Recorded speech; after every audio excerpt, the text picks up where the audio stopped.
Hi, I'm Richard Maraj, Senior Minister at Unity of Phoenix Spiritual Center, and I want to thank you for visiting our website and for tuning in to today's message.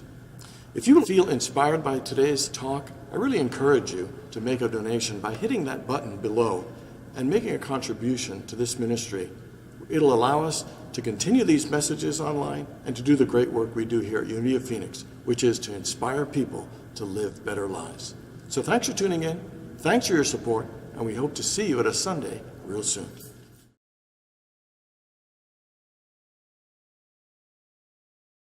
Good morning again, everyone. And a shout out to everybody who tunes in and watches us online. Love.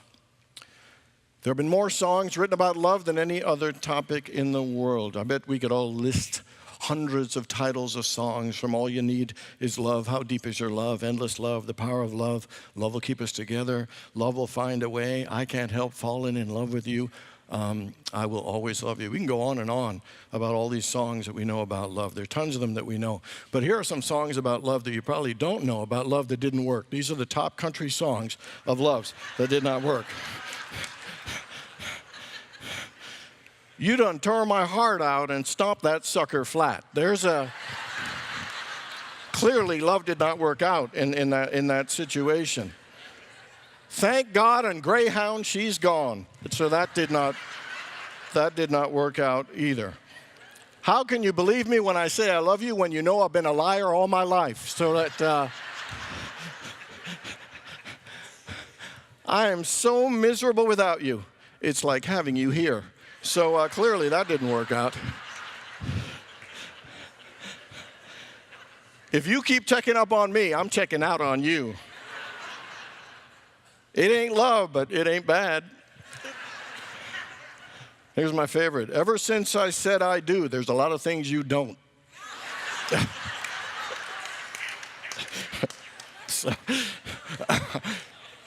There are a lot of songs out there about love. And whether there are songs about love that work or love didn't work, the reason there are so many songs about love is because everybody wants to be loved. That love is the thing that we desire more than anything else in the world.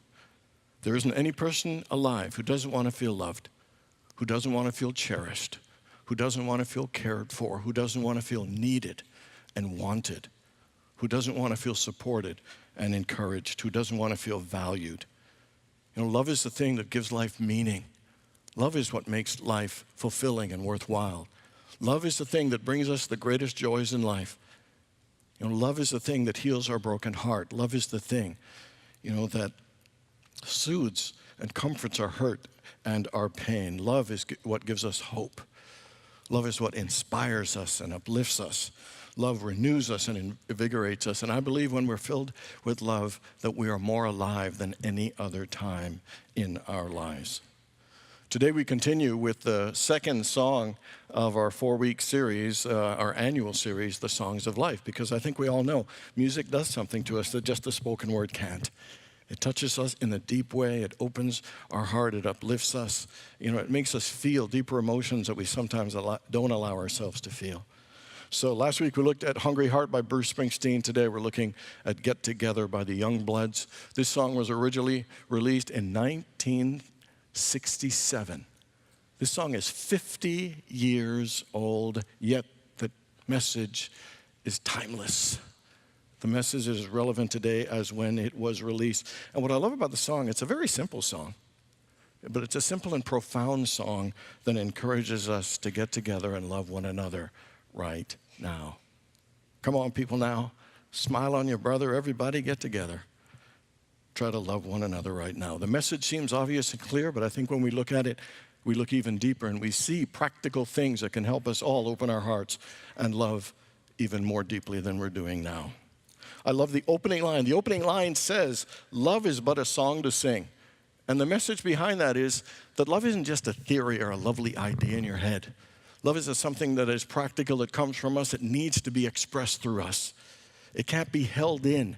It is a song that we need to sing. It is something we need to share. It is something we need to express from deep within us. In the same way that someone has to open their mouth to sing a song, we need to open our hearts to express our love. But sometimes we close off our hearts. Sometimes we shut down. Sometimes we withdraw. You know, sometimes we withhold our love from others in our lives. You know, have you ever intentionally withheld your love someone? Is there someone in your life you're purposely withholding or denying your love towards them? And sometimes when we do that, we think we're actually protecting ourselves, you know, by closing off our hearts. But you know what we're doing? We're actually doing the very opposite thing to our very nature. We have been created in the image and likeness of God, and God is love. So we've been created in the image and likeness of love. We are here to be love, to express love, to embody love, and to express love. And when we withhold that love, that thing begins to kill. That begins to diminish our spirits. You ever drove your car with the emergency brake up? Anybody ever do that? It'll kind of go forward, but it eats away at it. So trying to live your life with a closed heart actually does our health damage. It brings us ulcers and stress and anxiety. And it is not good. Why? Because it's not our nature. We are here to love. We are here to open our hearts, not close it. And the reason we close our hearts is because we're afraid to get hurt. We allow fear to close off our heart and make us live in ways that are contrary than our nature and contrary to the happy life we're all looking for. Here's the second line of the song. So the first one is, love is but a song to sing, fear's the way we die. I once saw a poster that said, withholding love kills. That when we're afraid and we close off our heart, it really diminishes our joy. It kills our spirit. You know, it damages our body. Anybody remember Elizabeth Kubler-Ross? You remember? Here's what she said. She said there are only two emotions in life, love and fear. That everything we say, everything we think, every decision we make, everything we do is based from a place of love or it is based from a place of fear. Sometimes when we leave our job, we leave it from a place of love because there's something we want to pursue, and sometimes we can stay in jobs out of fear. Sometimes we get in relationships for love. Sometimes we get in relationships because we're afraid of being alone. And sometimes we need to ask ourselves, am I living this moment in love or am I living it in fear? Am I making this decision from a place of love or am I making this decision from a place of fear? How many people remember that movie, Defending Your Life? Anybody remember that movie? It was 1991. It was a long time ago. Albert Brooks, Meryl Streep. So Albert Brooks is this ad executive, and he dies in a car accident, and he goes up to a place called Judgment City, and he's going to be evaluated there to see if he could go on to his next phase in life or if he has to go back to earth to learn. And he is charged and put on trial for living his life in fear. There's a prosecuting attorney and a defense attorney, and his attorney is Bob Diamond, and they watch video clips of his life to see if he let fear control his life. And you see him from the time he was a child, and he was afraid to cry. Saw him on the playground, and he was afraid to stand up for himself. He was afraid to fight back. As he grew up, he was afraid to speak up. He was afraid to stand up for himself. As he got into his different relationships, he was afraid to share his feelings, afraid to ask for what he really wanted. They evaluated his personal and professional life, and it looked like he allowed fear to dominate and control every area of his life. He allowed fear to make him keep the peace and not say what was on his mind. He allowed fear to do what people wanted so they would like him and they would not get him angry. And so often he kept settling and put his own desires and needs on the back burner because he was afraid to offend. He was afraid to fail. And he didn't, because he let fear affect his life, he didn't get what he wanted. He didn't create what he wanted. He didn't experience what he wanted. And here's what Bob Diamond said to him. He says, everybody on earth deals with fear. That's what little minds do. And that's what he called earthlings. But here's what he said. Fear is like a giant fog that sits on your brain and blocks everything. Real feelings, true happiness, and real joy. And so every one of us needs to look at our lives and see, where am I letting fear control my life? Where have I allowed fear to close my heart? Where have I allowed fear to withdraw and make safe decisions and not do the thing that I am really here to do? Marianne Williamson once said that we are born in love and fear is what we learn. And our entire spiritual journey is about unlearning fear and prejudices, and it is about accepting love and opening our hearts to love again. The fact is, love is a song we're here to sing, but sometimes we let fear close off our hearts and make decisions from a place of fear that can control our lives and limit the level of happiness. But then the song goes on to say that it's really a matter of choice, that we get to choose. Here's what the lyrics say. You hold the key to love and fear, all in your trembling hand. Just one key unlocks them both. It's there at your command. The truth is there are only two emotions and only two energies in life, and it is love or fear. And love or fear are the two energies that attract and create the outcomes of our experiences and the quality of our relationships and our lives. Love and fear attracts. Fear attracts. Remember, and I'll give you the scriptural reference. Remember in Job, it says, the thing that I feared has come upon me. That is saying that the things that you fear, you will attract in your life. I remember when I was a kid and I didn't do my homework and I didn't read the book or whatever the chapter was for the English class. The next day the teacher would say, so can someone summarize what that reading was about? And all the keener kids would, ooh, they'd put their hands up. My hand would be down. I'd be thinking, please don't pick me, please don't pick me, please don't pick me. What happened? She picked me. The thing that I had feared has come upon me. Sometimes in relationships where before we enter it, we have the fear of getting hurt. We have the fear of losing what we have. We have the fear that I'll make a mistake. We have the fear that I'll fail. We have the fear of rejection, the fear of abandonment. The fear that things won't work out. The fear that I won't have enough money.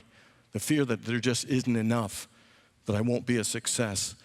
And these things come upon us because and it is a magnetic energy. Whether it is fear or love, we attract more of the same thing. It is called the law of attraction. It is called the law of cause and effect. But the good news is we can choose. We can choose love or fear. We can choose. It is right at our command. We have the key that unlocks it, that we don't have to live in fear, that we can actually choose to live in love. That every time we focus our minds on the things that we want and the things that bring us joy, that is focusing on love energy. And when we focus on the things we don't want, that is fear. It is when we focus on lack, when we focus on anger or guilt or shame or regret, all those energies behind them at the base of it is fear-based. And when we focus on abundance, when we focus on joy, when we focus on gratitude, when we focus on forgiveness, all those energies are based in love. And so the question is, are we choosing love or are we choosing fear in the way that we show up in life, the way we deal in our relationships, the way we make our decisions?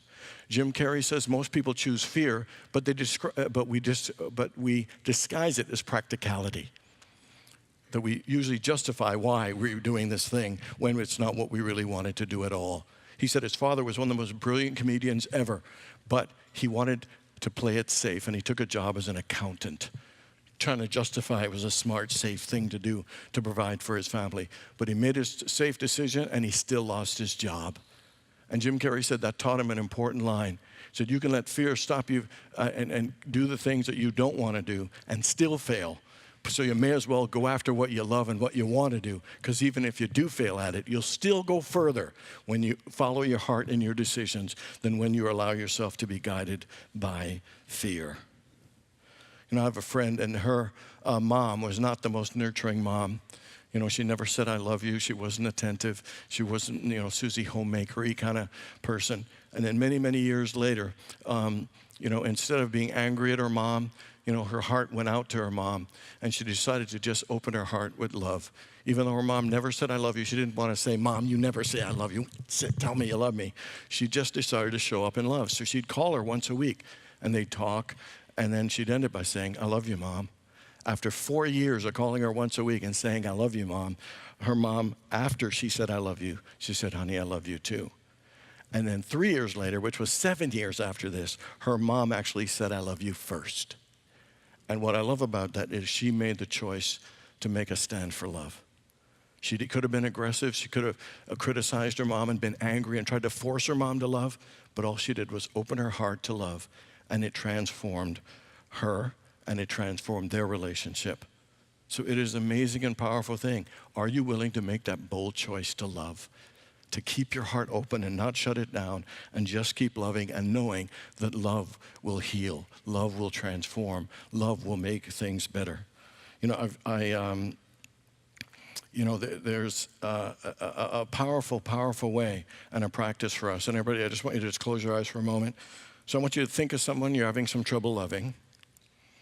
If you don't have a couple people I can share some names with that can help you out. No, I'm just kidding, just kidding.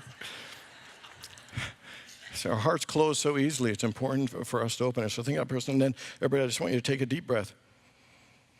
And just say to yourself, I open my heart to God's love. Quietly together, I open my heart to God's love. Deep breath. Just feel your heart open to God's love. I am safe in God's love. Half voice together. I am safe in God's love. Deep breath. Expand your heart and know that you are absolutely loved and supported by God. I open my heart to love to this person or this situation together. I open my heart to love for this person or this situation. Deep breath. And see that person or situation, and as best you can, just open your heart to love. I choose love right now together. I choose love right now. Deep breath. And create the most positive feeling you can. Maybe it's gratitude, maybe it's joy, maybe it's peace, maybe it's just being optimistic and hopeful. And just focus on the kind of feeling you really want to feel in this situation and for that person. And in that feeling again, I choose love right now together. I choose love right now. Deep breath. And so it is. Amen. One of the things I absolutely believe is life is about the choices we make. We can choose to be kind or unkind. We can choose to be patient or not patient. You know, we can choose to be positive or negative. And no greater choice that impacts the quality of our lives and our peace of mind and happiness than the choice between love and fear. And because of the nature of human beings, our minds tend to shut a lot. We need to consciously keep opening our hearts and keep choosing love. If you have a difficult decision to make, do that little meditation that I am centered in love. I open my heart to love. And before you make that decision, you're having conflict with someone, do that. Open your heart to love and say, I choose love right now. Because we need to keep getting ourselves and training ourselves to live with our open heart. Because our hearts tend to shut down quickly. And it's hurting ourselves, and we need to open it up to allow that love to be felt and expressed in greater ways. The other thing I love about the song is it says, right now, it says, surely we will pass away. You know, that we are just here for a moment's sunlight, that we will be returning to our Maker one day. So it's important for us not to put off or delay or keep waiting for that next moment for us to do these things. That we need to love right now. We need to forgive right now. We need to reach out to our estranged family member right now. We need to apologize right now. We need to express that love right now. It's important for us not to keep waiting or putting it off. You know, we don't want to die with our song left unsung, and we don't want to die with the love unexpressed, love unfelt, love unshared, that we had the power to choose to share it. The greatest way you can live your life is to live love now, to be fully present to the now. And here are the 3 ways we can express our love in the most powerful way. Let's go back to that movie, again, Defending Your Life. His attorney, Bob Diamond, said, Daniel, you know, there was one person in your life that you were really cheap with. Over and over again. I wish you'd been more generous with that person. And Daniel said, who was that? And Bob Diamond said, it was you. The person we withhold love most from is ourselves. The person that we are most unkind to is ourselves. I remember sometimes when things didn't go well, I would beat myself up and judge and criticize and almost want to punish myself for not doing as well as I thought I should have done. Anybody ever been like that? Okay, apparently about 7 or 8 of us, but still, it's very good. It's a good sign. And so my question is, in what ways are you cheap and stingy with you? In what ways do you withhold or restrict the level of love or joy you give yourself? What is the way, and in what way are you willing to love you in a new way? To support you in a new way, to encourage you in a new way, to believe in you and care for yourself in a greater way. You know, maybe it's to be more kind and gentle with yourself. You know, maybe it's to take care of your health and your body in a better way. Maybe it's to buy you and feel worthy of the thing that you've been stingy and holding back that you want and treat yourself to it. I don't know what it is, but I guarantee you every one of us has a way we can love ourselves better right now. The second thing is to love those around us, our family and friends. Sometimes, my mom would love me so well. I got so accustomed to it. Sometimes you ever take it for granted? And then sometimes we need to look around at our people closest to us and say, is there a way I could love this person a little better now? Is there a way I can express my appreciation and what a difference they make and what their contribution means to my life? Maybe it's a card. Maybe it's flowers. Maybe it's just sitting down and says, honey, what's going on with you? I'd love to find out. And just listen to them. Maybe just give a little attention. Maybe it's a gift. I don't know what it is, but I bet every single one of us has some loved one, some friend close to us. We can express our love and appreciation and how much they mean to us a little bit more frequently. And it's not like we're doing anything wrong. Human beings get in a rut. It's just important from time to time to remember that I need to express my love and appreciation for those who are always there for me, that I sometimes can slip into a place of taking them for granted. And then the third one is to love your enemies. Love those people who really tick you off, that you can't stand.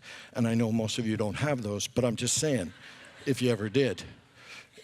The Bible says love your enemies. It says it's easier for you to love who you love. But an important spiritual practice is to love everyone. To love those who you don't always see eye to eye, the ones who you may have some issues with and see things differently. There's this guy who moved into a neighborhood, and there was right next door was loud barking dog, aggressive dog, right in the front yard on this rope that extended all the way to the end of the property line. Every time the guy left the house every single day and walking, the dog would aggressively be barking and rushing towards him. And it was a little disconcerting, but instead of complaining to the owner or getting angry at the dog or throwing a rock at the dog or doing whatever he would do in an aggressive way, he set an intention. I'm going to love that dog. That dog is going to be a friend one day. So instead of getting angry, he would walk in front of the house, stay really calm. The dog would rush at him aggressively. He says, dog, how you doing today? Dog, one day you're going to be my friend. And he just kept being loving and positive the whole time. After a week or so, then the dog would be rushing. He would throw a biscuit to the dog. And the dog had still come rushing, but over time, the dog started wagging its tail and looking forward to seeing the guy. He stopped being aggressive and barking. And then over time, he would actually go up to the dog and pet the dog. And the thing I love about that is he made a stand to choose love instead of fear, to choose love instead of being aggressive, to choose love instead of complaining and being angry. So my question is, who's the barking dog in your life? And are you willing to hold a space for love? Because here's the amazing thing is when you hold a space for love, at a minimum, it brings peace to your heart. And then if you keep holding that space, it'll bring peace and ease and tension between you and that person and that situation.